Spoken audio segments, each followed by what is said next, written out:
You see the brimless fitted, bro? No, my God. Hella musty, dog. Get that weak ass out of here, man. Dudes are desperate right now. All right, this is Dunk Bait, where we talk mostly basketball and a little bit of Mike Tyson today. Did y'all see what he did? Today we talk Last Dance, and Josiah talks to his dad. We have to talk about this. Josh Hart rage quits Call of Duty, and we talk a little bit of Mike Tyson, like I said. So we got a little bit of Kobe tonight. Yeah. In today's episode of The Last Dance. I don't know if it'll ever be real, the fact that Kobe's not here. I really enjoyed seeing Michael refer to Kobe as the young Laker kid. You know, Bird and Magic walking around the locker room, talking to Michael before that All-Star game. You have Kobe there, and this just really neat, sort of like very present, clear representation of the lineage of basketball. Seeing the back and forth in the Olympics, I mean, we've seen a lot of that footage before, but that's all. I think that's always fun to see, man. We're talking about Isaiah. And that's honestly, like, everybody's talking about Christian Laettner being on the squad, but how you gonna do that to Isaiah? I think for me, that's probably the greatest tragedy in basketball. Like, you know, I can understand Shaq, because Shaq was a sophomore, I want to say, going pro, and Laettner was kind of the 4-year guy. It was also interesting seeing the gambling stuff, man. Like, how he talked about how tired he was with, like, the him being a spectacle. You see how tired Michael is of dealing with this stuff, and then you realize that LeBron really hasn't done anything to warrant any of the stuff he gets. Now, granted, the decision was stupid, but it wasn't any sort of gambling embarrassment, and it's insane. LeBron had half the stuff going on that MJ was getting off, going to gamble in between games, partying all night, showing up to the game, hitting a cigar or whatever, disrespecting media. When MJ gets it off, it's like, oh, okay, that's just Mike. So now, as you gentlemen saw on the Jordan Doc Sunday night, MJ gave love to another famous MJ.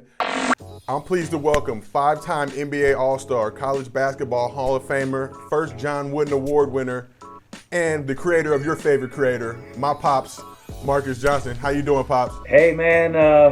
Sheltering at home, I guess, is the buzzword, man. But I'm doing good. I'm doing good, all things considered. MJ Doc is taking the world by storm. You made a cameo in episode 5.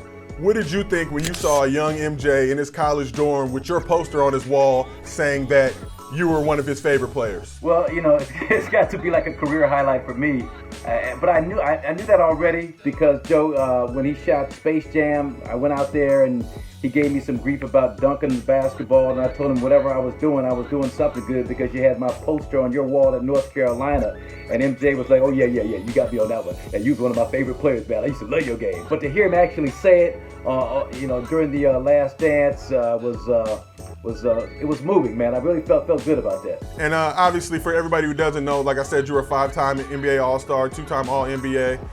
You know, you played against Jordan a few times. What was that like for you? Any memories stand out from you being on court with MJ? Well, actually, I think 3 times All-NBA, but who's counting? But the biggest memory was his rookie year. Came out to the sports arena, had a great young player playing for the Clippers, the team that I played on, Derek Smith. They were going at it.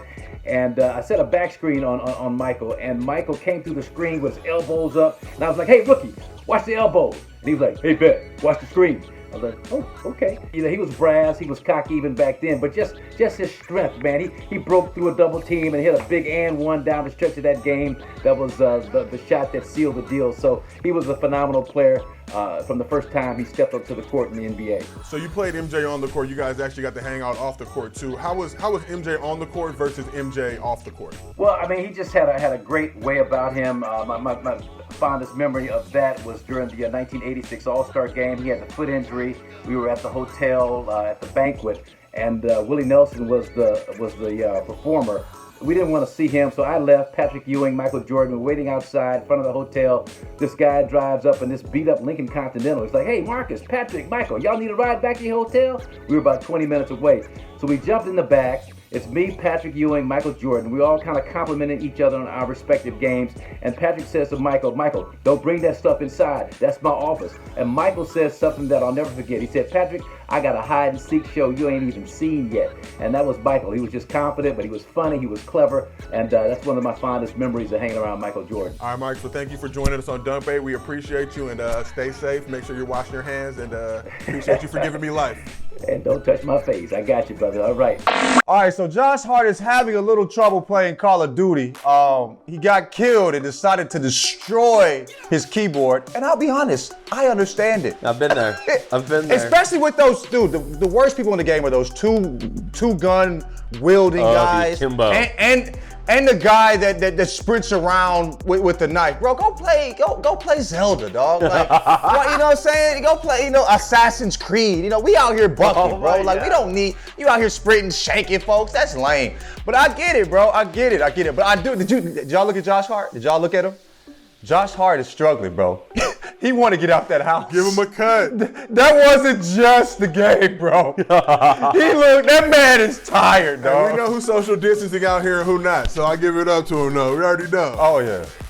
He's fully social distancing. No quarantine, things coming through. I can't play video games. I really commend y'all for being able to handle that. The best thing Call of Duty added for this game, because it allows you kind of a new way to talk, is if you kill someone, you get to hear their microphone for 3 seconds as soon as you kill them. So it opens their microphone. So you get these people and they just scream, and it feels so good. And I've tried to flip it the other way, where if I get killed, I'll just universally, I'll be like, oh no, the player killed me. Like I'm saying that to my team. All right, so did y'all see the Mike Tyson footage?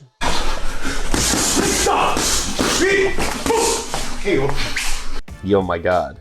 Bro, I heard Mike Tyson is trying to get into shape where we can do like 4-round, just like recreational fights. Y'all signing up for that? Of course. You're I'm signed up to watch. I'm not. Bro, let me clarify. Yeah. How much money would it take for you to go around with Mike? I don't know if there's enough. I mean, look, what are you really asking yourself? How much money would you take for like permanent brain damage? Like, Mike, or your life? Mike is like, how much is your life worth? Times as you're falling to the ground. So, and then getting up and hugging you after and embracing you, and it's like, damn, you just whipped my ass, then you embrace me? What am I supposed to do? Right. You saw when he hit that one dude and didn't hug him so he didn't fall? Let me fall. That's more disrespectful, dog. You hit me, it felt bad for me. Yeah. You know what I mean? Like, you hit me so hard, you got sad. $200K, I'd get knocked up by Mike Tyson. That's the lowest I'll go. Schwartz, you might not be able to use your lower extremities anymore. Have you seen that, bro? We're not built for that, bro. Oh, I'm certainly not built for that. Me,